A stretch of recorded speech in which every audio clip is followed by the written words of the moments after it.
The Pfizer vaccine for kids 5 to 11 was studied across the country. Many of the studies were done here at Cincinnati Children's, and over 2,500 patients were evaluated and received the vaccine in this trial. And so from that, we know that number one, the vaccine works, and that number two, that there were no serious adverse events, and so we feel very comfortable that it's safe.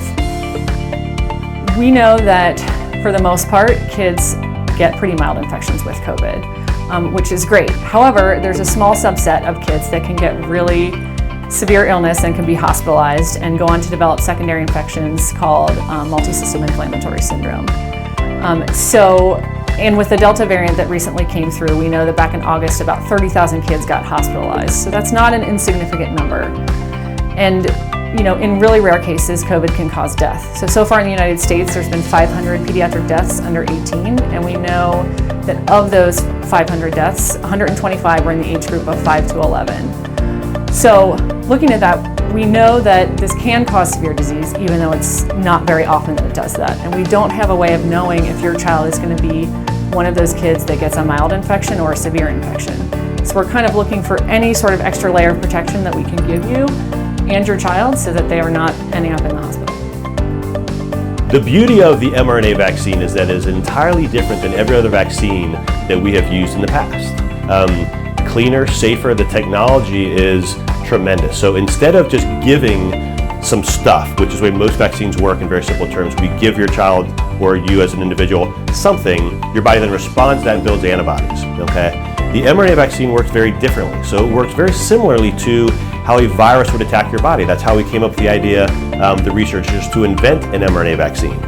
When someone gets sick with a virus, what happens is that virus gets into your body and it tells your cells through mRNA, messenger RNA, to make more viruses. You get sick for several days. Then your body decides, hey, what am I doing making these viruses? And it has an immune response and cleans out that virus from your body. That's why you typically get a cold for a handful of days and your body gets better. We used that same idea when the mRNA vaccine was created. So what we have done is we have picked a piece of the coronavirus, the spike protein, and we have sequenced that, which is fairly easy to do these days. When you get the coronavirus vaccine, when you get an mRNA vaccine, that vaccine tells your body to make spike proteins, the benign part of the coronavirus that is solely responsible for attaching that virus to your body to make more of itself. Your body then, as it should, will make some spike proteins. After several days, your body says, hey, why am I making spike proteins? And then develops an antibody response, a strong antibody response. Consider antibodies like the soldiers in your immune system. And then your body will, quote unquote, wash out those, but antibodies stick around. So then you have protection for future spike proteins or full coronaviruses when you come in contact with them. And as time goes by, we learn how long these last, and we are still learning. So boosters are now coming into realm for those of us who got it many months ago, and that's an ongoing kind of a study to see how long these antibodies that are created by the mRNA vaccines will last. There's local side effects and there's some what we call systemic side effects. So the local side effects that we see are some redness and swelling at the site, and also some axillary, or what we call basically underarm lymph node enlargement on the side where you got the vaccine. In the subset of people that get systemic reactions, they can get things like fever, fatigue, chills, body aches, and those are going to happen usually within 1 to 3 days of getting the shot and resolve within a day or two of the symptoms starting. There's a small subset of teenage males, and it's actually males between the ages of 12 and 29, who have had an increase in something called myocarditis, which is inflammation of the muscle of the heart, or pericarditis, which is inflammation of the lining of the heart. And in those cases, those kids had mild cases of these that were reversible. And when we were looking at that data, we realized that it is a small risk that's there, but the risk of getting a cardiac event or cardiac damage from COVID itself is much greater than the risk of getting the small side effect from the vaccine. It is 100% impossible, okay? There is no complete RNA for COVID in the vaccine. The vaccine is not a live product, okay? So it is 100% impossible to catch COVID. yes, you can. There is no reason to not get them on the same day if that's what works for your schedule. It's a good idea if you or your child has already had COVID to get the vaccine, because we know that a single infection does not mean that you have lifelong immunity. And the idea behind these vaccines is that we are trying to prevent your child from getting severe illness, from getting hospitalized, and from dying. And so we know that getting that booster shot will only, help give them much better immunity than just having natural infection. Because the data we have is that the long-term complications and serious issues with COVID are not happening when we are vaccinating against it.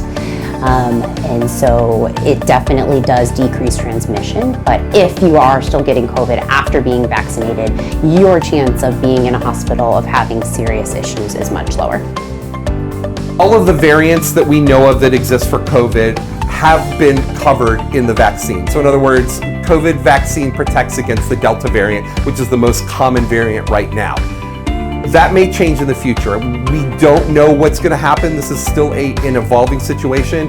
And there are potentially some variants that may not be covered by COVID vaccine. However, what the scientists have studied and looked at is that the increase in variants sort of correlates with the increase in vaccine prevalence. In other words, if we can decrease the amount of COVID by increasing the number of people that are vaccinated, the chances of new variants drops dramatically. So the best way to really protect everybody from new variants is by getting vaccinated. So we know there's a couple myths circulating. One of the biggest ones is that it can cause infertility in your young girls. And that myth is actually something that came about from women who were noticing that they were having heavier periods in the month after they got their vaccine, which we've definitely seen a link with that, but so far the studies have not shown that there is any reason to believe that it would cause infertility. I'd like to share that I got both of my first 2 doses prior to becoming pregnant, easily was able to become pregnant, and just got my booster dose today at 17 weeks pregnant. So for me, the science is not there that it affects fertility in any way, and I think I'm a living example of being healthy and not getting COVID. Call your primary care provider. Many pediatricians, family doctors in Clermont County are already giving COVID vaccine for kids 12 and up, and many of us have already ordered the vaccine from the Ohio Department of Health. So that hopefully once the FDA and CDC approve the vaccine, your pediatrician's offices will be ready to give that vaccine. If you are unable to get it from your pediatrician, there are other ways to do that. So contacting the Clermont County Health Department, contacting Cincinnati Children's Hospital, and also pharmacies like Walgreens and CVS if your child is 7 or older.